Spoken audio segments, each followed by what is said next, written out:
the Chef de Cabinet, Executive Office of the Secretary General, Madam Maria Luisa Ribeiro Viotti, for the report on the situation in the Middle East. We listened attentively to the statements delivered by colleagues, including, in addition to you, Mr. Minister, we wish to highlight and welcome the U.S. Secretary of State, Mr. Mike Pompeo, and the State Secretary of the Federal Foreign Office of Germany, Mr. Andreas Michaelis. It is no secret to anyone that presently the Middle East is encountering serious crises. These are existentialist crises for a number of states. In order to attempt to arrive at solutions to these crises, it is important not only to look forward, but also to look backward, so as to understand the errors that were made and to attempt to avoid these errors in the future. In our view, the most meaningful conclusion which we should draw from the experience of the past 2 decades is as follows. Unilateral action of any kind does not bring us closer to settling protracted and new problems plaguing the region. This situation is all the more devastating when certain United Nations member states attempt to position other member states above the law. The policies of fomenting tumult and ousting regimes that are inconvenient to certain capitals, which spawn from these actions, not only has this not led to settlement to problems in the region, but this has also created new, exceedingly dangerous problems for the region, which have led to greater bloodshed. It is clear to us, as it is to most of our partners, that the only way to extricate ourselves from the situation is to bring together international and regional efforts under the central role of the United Nations and its Security Council. It is indeed in this chamber where it is important to confirm that this premise needs to become the starting point for all of the relevant efforts and initiatives. Geopolitical engineering, intervention in domestic affairs, imposition of military solutions has led to the collapse of entire states, has caused tragedy and the death of hundreds of thousands of residents in that region. It will be no exaggeration to state that ultimately many states have fallen hostage to the short-sighted goals of external players, and they were forced to engage in proxy wars that were devastating for their national interests. Mr. Pompeo, we listened closely and attentively to your statement. I even asked my colleagues to look at it verbatim, because there is indeed a lot which hinges on your statement. A great deal depends on it. And it turned out that you used many words that have a negative connotation. Threats, challenges, deterrence, conflict, regime, limitations, restrictions, opposition, and threats. Only once did you use the word cooperation, and this was in the context of a coalition against Iran. Not once did you use the word dialogue. As we see it, those two words, those two notions underpin any and all diplomatic efforts. We also noted that you spoke in an emotionally charged way about the Persian Gulf, and you spoke at length about that. We, too, are very concerned about the situation in that region. However, the difference lies in the fact that from the very beginning, you are cobbling together a coalition against Iran, portraying that country as the main and virtually sole source of problems, a kind of empire of evil, so to speak. Moreover, of late we've observed the tensions that have been festering in the Persian Gulf, and this, in our view, these tensions are largely fomented and stoked in an artificial manner. Amid ongoing exchange of recriminations, there is a military presence that is being built up, including of extra-regional states. This creates risks of armed confrontation. Any incident is liable to spark a conflict with potentially devastating consequences. We appeal to all parties to exercise restraint, to strive to achieve de-escalation and to settle problems politically and diplomatically. This means, above all, that there's a need to eschew ultimatums, sanctions, and threats. In the light of the relevance of forging a resilient mechanism for collective security within the region on the basis of equitable dialogue, the Russian Federation has advanced and presented, including at the United Nations, a blueprint for collective security in the Persian Gulf region. And this indeed is geared towards breaking the deadlock in the conflicts, towards crafting trust building and oversight measures. We are of the view that the security system in the Persian Gulf needs to be inclusive, universal, and holistic in nature. It should include the engagement on equal footing of all states in the region with the establishment of the relevant organizational structures. The intent is for such a system to become the prologue to building a shared post-crisis architecture in the Middle East. The exclusion of any party is not acceptable. The entire scenario of cobbling together situational, temporary coalitions of mutual interests, as practice shows, lead to grim consequences alone. This one-sided initiative also includes what was mentioned today, the Ministerial Conference of Warsaw, held last February. Our approach to this event was repeatedly set out by us publicly when it was being prepared. We noted that the decisions on the format for the conduct of this conference and its agenda were taken hastily, in a concealed way, without the conduct of meaningful consultations with the UN and key regional and extra-regional players. There were contradictions in this approach, and we pointed this contradiction with being at odds with the organizers' strategy for establishment of peace in the Middle East. We explicitly said that we see therein another attempt to impose a unilateral solution for the international community, unilateral solutions to advance parochial geopolitical agendas. The outcomes of this event fully bore out those assessments. So frankly speaking, we see no added value in the efforts of the Warsaw format. Turning to Russian proposals, they can and they should be supplemented and be made a reality. These are a sort of invitation to engage in constructive dialogue on ways to achieve long-term stabilization in the Persian Gulf area. We stand ready to engage in close contact with all stakeholders, both through official channels and through socio-political and expert circles. I wish specifically to note that to advance expert-level dialogue on this issue, on the 18th to the 19th of September in Moscow, there are plans to hold an international expert-level roundtable at the Institute of Eastern Studies at the Russian Academy of Sciences. Mr. Minister, we have always embraced the view that negotiations are possible under any circumstances, in any situation, provided the parties stand ready to engage in such negotiations in a mutually respectful way on the basis of the principles of international law, diplomatic practice, and courtesy.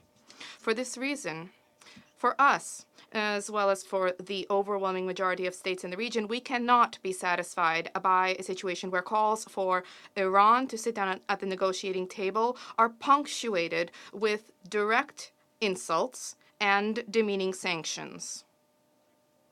Direct provocations and demeaning sanctions. This is an approach that one could hardly justifiably expect a response from Iran in the light of this approach. To be frank, we see no logic behind the fact that our U.S. colleagues, in breach of Security Council Resolution 2231, are now calling upon Iran to begin negotiations without any preconditions. We cannot overlook the fact that 80% of Iranian trade flow falls under the illegitimate unilateral American sanctions, which, furthermore, are also extraterritorial in nature. This is a ploy to force all parties to bow to the will of Washington. Also here it is appropriate to recall the fact that in this way the United States, trampling upon the norms of international law, essentially is attempting to punish those countries who are strictly complying with the resolution's provisions, the provisions of Resolution 2231.